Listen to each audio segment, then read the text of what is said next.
Android আপডেটগুলো তো আসতেই থাকে। আমি গত কয়েকদিন ধরে আমার পিক্সেল 9 প্রোতে অ্যান্ড্রয়েড 16 বিটা ব্যবহার করছি। আপনারা যারা বছরের পর বছর ধরে অ্যান্ড্রয়েডের এই আপডেটগুলো খেয়াল করেছেন, তারা নিশ্চয়ই দেখেছেন যে এখন আর বড় ধরনের কোনো পরিবর্তন আসে না, বরং ছোট ছোট সূক্ষ্ম পরিবর্তন এবং পরিমার্জন আসে। এই সর্বশেষ আপডেটটি প্রায় সম্পূর্ণই আলাদা, বিশেষ করে এই প্রথম বিটা সংস্করণে। সত্যি বলতে অ্যান্ড্রয়েড 16-এর এই বিল্ডে তেমন কোনো বড় নতুন ফিচার নেই। এটি শুধু একটি নতুন অ্যান্ড্রয়েড হিসেবে তৈরি। এটি একটু ভিন্নভাবে কাজ করে, দেখতে একটু ভিন্ন এবং অনুভূতিও একটু ভিন্ন, এবং আমার এটি ভালো লেগেছে। এই সর্বশেষ সংস্করণটির নাম দেওয়া হয়েছে ম্যাটেরিয়াল 3 এক্সপ্রেসিভ। তবে এটি আসলে যুক্তিযুক্ত, কারণ এখানে সবকিছুই একটু উজ্জ্বল, একটু বেশি নান্দনিক এবং একটু বেশি অভিব্যক্তিপূর্ণ, আসল বস্তুর মতোই। তাহলে চলুন শুরু করা যাক। আমি আপনাদেরকে এই নতুন সাজের একটি টিউর দেব, যা সম্ভবত শুধুমাত্র গুগল পিক্সেল ফোনে পাবেন। যাই হোক, অ্যান্ড্রয়েড 16-এর আমার প্রিয় 5টি নতুন জিনিস এখানে দেওয়া হলো, আর ভিডিওটি শেষ পর্যন্ত দেখলে থাকছে একটি আইফোন 12 মিনি গিভওয়ে জিতে নেওয়ার সুযোগ। Number 5, lock screen customisation.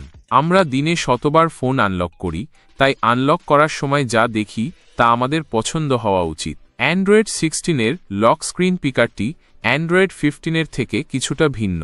আপনি একই উপায়ে সেখানে যেতে পারবেন, লক স্ক্রিনে দীর্ঘক্ষণ চাপ দিয়ে এবং নিচে কাস্টমাইজে চাপ দিয়ে। তবে এখানে ATRO সুন্দরভাবে সাজানো হয়েছে।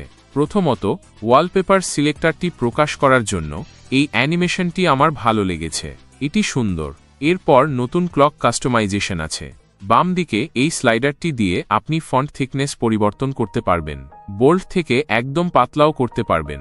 এছাড়াও লক স্ক্রিনে নোটিফিকেশনগুলো সম্পূর্ণ লিস্ট হিসেবে দেখতে চান নাকি কম্প্যাক্ট ভিউতে দেখতে চান তা বেছে নিতে পারবেন। কম্প্যাক্ট ভিউতে শুধু সময়ের নিচে ছোট আইকনগুলো দেখা যাবে, কিন্তু ফুল ভিউতে প্রতিটি নোটিফিকেশন দেখা যাবে, এবং আপনি অবশ্যই আপনার বাম এবং ডান দিকের শর্টকাটগুলো পরিবর্তন করতে পারবেন। এখানে সবকিছুই নতুন ফিচার নয়, তবে ATRO সুন্দরভাবে সাজানো হয়েছে যাতে আপনি আপনার জন্য নিখুঁত লক স্ক্রিন সেট করতে পারেন। এটি একটি সুন্দর ছোট আপডেট। Number 4, recent apps. সাধারণত আপনার ফোনের মাল্টিটাস্কিং মেনু বা সাম্প্রতিক অ্যাপসগুলো খুব একটা আই ক্যাচিং হয় না, তবে আমি এটিকে আমার 4 নম্বরে রাখছি দুটি প্রধান কারণে। আসলে আমি 3টি কারণ বলবো। প্রথমত, তারা প্রতিটি অ্যাপে একটি ড্রপ ডাউন যুক্ত করেছে। এটিতে ক্লিক করলে আপনি আরও কিছু কাজ করার অপশন পাবেন, এবং স্প্লিট স্ক্রিন সেখানেই আছে। আগে আপনাকে অ্যাপ আইকনে ট্যাপ করে এটি খুঁজে বের করতে হতো। আমার মনে হয় বেশিরভাগ মানুষ এই লুকানো UI সম্পর্কে জানত না, তাই এটিকে এখন উন্মুক্ত করে দেওয়া ভালো। দ্বিতীয়ত, ফিজিক্স। এটি আরও সূক্ষ্ম, তবে অ্যান্ড্রয়েড 16-এর একটি বড় থিমের অংশ, যা এই উইন্ডো এবং UI এর অংশগুলিকে আসল বস্তু মতো অনুভব করায়। তাই আপনি দেখতে পাবেন যখন আমি উইন্ডোটি টানছি, তখন এর পাশের উইন্ডোগুলো একটু নড়ছে, এবং যখন আপনি অবশেষে এটি ছেড়ে দেন, তখন পাশের উইন্ডোগুলো বাউন্স করে আসে। এটি অনেক সূক্ষ্ম পরিবর্তন, তবে সবকিছুই ভালো, এবং গুগলকে ধন্যবাদ। তারা একটি পিক্সেল প্রো ফোল্ডে একই বিটা দেখিয়ে একটি ভিডিও তৈরি করেছে। সেখানে নিচে ডক এবং ফ্রি ফর্ম ফ্লোটিং উইন্ডোগুলোর সাথে আরও মজার অ্যানিমেশন রয়েছে। এটি আমাকে আবার একটি পিক্সেল 9 প্রো ফোল্ড ব্যবহার করতে আগ্রহী করে তুলেছে। তৃতীয়ত, আপনি এটি অনুভব করতে পারবেন না, তবে এই স্ক্রল করার সময় হ্যাপটিক্সগুলো বেশ ভালো। এটি অনেকটা প্রতিটি পয়েন্টে একটি ছোট বাধা থাকার মতো। এটি বেশ ভালো লাগে। Number 3, customising the launcher. এই পরিবর্তনটি সূক্ষ্ম, তাই আমি আপনাকে একটি সাইড বাই সাইড তুলনা দেব, যাতে অ্যান্ড্রয়েড 15 এবং 16-এর পার্থক্য আরও ভালোভাবে দেখাতে পারি। প্রথমেই, non removable at a glance উইজেটটি এখনও নন রিমুভেবল, তবে এটি এখন উপরের বাম কোণে কিছুটা ছোট হয়েছে। এটি একটু স্লিমার, ট্রিমার ফন্ট এবং হোম স্ক্রিনে আইকনের একটি সম্পূর্ণ নতুন সারির জন্য জায়গা করে দিয়েছে, তাই নতুন গ্রিড সাইজও উপলব্ধ। Wallpaper customization. আপনি যদি আমাকে চেনেন, তবে জানেন আমি ওয়ালপেপার পছন্দ করি। অ্যান্ড্রয়েড 16-এ একটি নতুন ওয়ালপেপার নির্বাচন করুন। নিচে একটি ইফেক্ট বাটন দেখতে পাবেন। এটিতে ট্যাপ করলে আপনার ব্যাকগ্রাউন্ডে যুক্ত করার জন্য একটি সম্পূর্ণ কাস্টমাইজার আসে। শেপ একটি সহজবোধ্য প্রভাব। এটি মূলত আপনার ব্যাকগ্রাউন্ড ইমেজের একটি উইন্ডো তৈরি করে একটি সলিড রঙের পেছনে, যা আপনার ছবির রং থেকে নেওয়া হয়। এটি আপনার ছবির সাথে মিলে যায়, এবং আপনি এই আকার এবং রঙগুলির মধ্যে ফ্লিপ করতে পারেন, এবং এটি বেশ মজাদার। এটি একটি অনন্য ইন্টারফেস তৈরি করে, তারপর ওয়েদার, যা আপনার ওয়ালপেপারে লাইভ আবহাওয়ার ইফেক্ট যোগ করে। উদাহরণস্বরূপ, যদি আমি ফগে চাপি এবং তারপর নেক্সট চাপি, তাহলে আমার ফোন আনলক করার পরের বার লক স্ক্রিনে কিছু কুয়াশা ভেসে উঠবে এবং তারপর আনলক করার পরেও এটি থাকবে এবং কয়েক সেকেন্ড পরে অদৃশ্য হয়ে যাবে। বৃষ্টিও যোগ করা যায়, যা পুরো স্ক্রিন জুড়ে বৃষ্টিপাত ঘটায়, যেমনটি iOS-এর ওয়েদার অ্যাপে ছিল। বরফও যোগ করা যায়, এমনকি সূর্যও যোগ করা যায়, যা হোম স্ক্রিনে গরম এবং উজ্জ্বল হয়ে ওঠে এবং কিছু লেন্স ফ্লেয়ার চলে। নিচে এই স্লাইডারটি ব্যবহার করে আপনি এই প্রভাবটি কম বা বেশি করতে পারবেন এবং আপনি চাইলে আপনার বর্তমান অবস্থানের আবহাওয়াও মিরর করতে পারবেন। সর্বশেষে সিনেমাটিক। প্রথমবার এটি ব্যবহার করার সময় আপনাকে ইন্টারনেট থেকে একটি সিনেমাটিক মডেল ডাউনলোড করতে হবে, কিন্তু একবার আপনি একটি ওয়ালপেপারে এই অপশনটি চালু করলে এটি আপনার ছবিতে কিছু সূক্ষ্ম 3D গতি যোগ করে।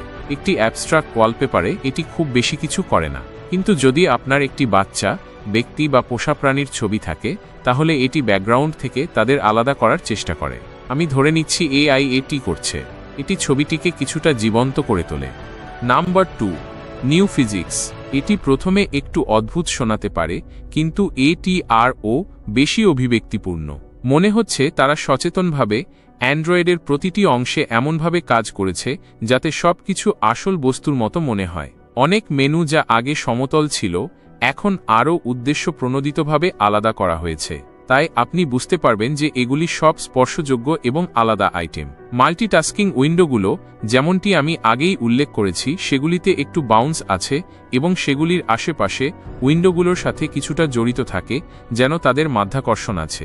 এমনকি নোটিফিকেশনেও আমি মনে করি এটি সবচেয়ে স্পষ্ট।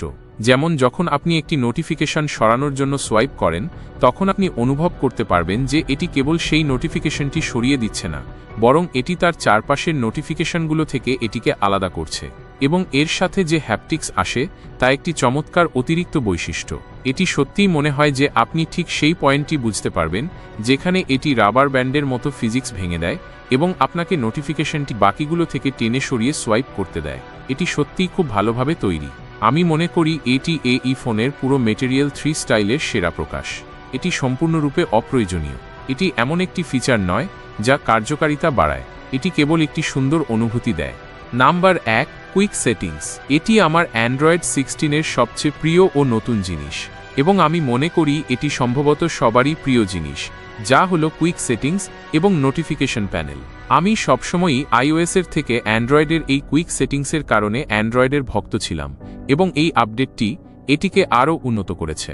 প্রথমত, পৃষ্ঠতলে আপনি দেখতে পাবেন যখন আপনি নিচে টানেন, তখন ব্যাকগ্রাউন্ডটি একটি কাঁচের মতো স্বচ্ছ ওভারলে হয়। অ্যান্ড্রয়েড 15-এর মতো সলিড নয়। এটি আমার খুব পছন্দ হয়েছে। এবং উপরে একটি বড় নতুন উজ্জ্বল স্লাইডার আছে, এবং উপরের এই বোতামগুলো মজার। তারা টগল করার সময় তাদের আকার সামান্য পরিবর্তন করে, গোলাকার থেকে বক্সি আকারের। সত্যি বলতে কেন এটি করেছে তা নিশ্চিত নই, তবে তারা এমনটাই করেছে। এবং যখন আপনি সেই এডিট বাটনটি চাপবেন, তখন আপনি ভেতরে গিয়ে যা খুশি তা করতে পারবেন। এই টগলগুলোর যে কোনোটি অর্ধেক আকারে ছোট করা যায় এবং আপনি সেগুলিকে আপনার ইচ্ছামতো সাজাতে এবং সরাতে পারবেন। তাই আপনি ফ্ল্যাশলাইটের মতো কিছু বড় টার্গেটকে কিছু ছোট টার্গেটের সাথে একত্রিত করতে পারবেন, যা আপনি হয়তো প্রায়শই ব্যবহার করেন না। এবং আমি এখানকার কাস্টমাইজেশনগুলো খুব পছন্দ করছি। এবং মজার ব্যাপার হলো, যদি আপনি কখনো কোনো ভুল করেন বা কিছু সরিয়ে ফেলেন এবং আপনার আর সেটি পছন্দ না হয়, তাহলে আপনি কোনার বড় আন্ডু বোতামটি চাপতে পারবেন। এটি খুব ভালো। আমি সত্যিই বলছি, অ্যান্ড্রয়েডের এই কুইক সেটিংস এবং নোটিফিকেশনগুলো আমার সবচেয়ে প্রিয় জিনিসগুলোর মধ্যে একটি।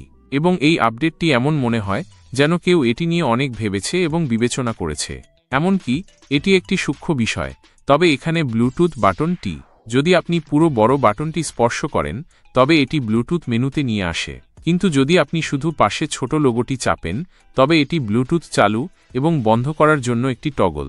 এবং একবার আপনি এটি জেনে গেলে, একবার আপনি এটিতে অভ্যস্ত হয়ে গেলে, এটি স্মার্ট।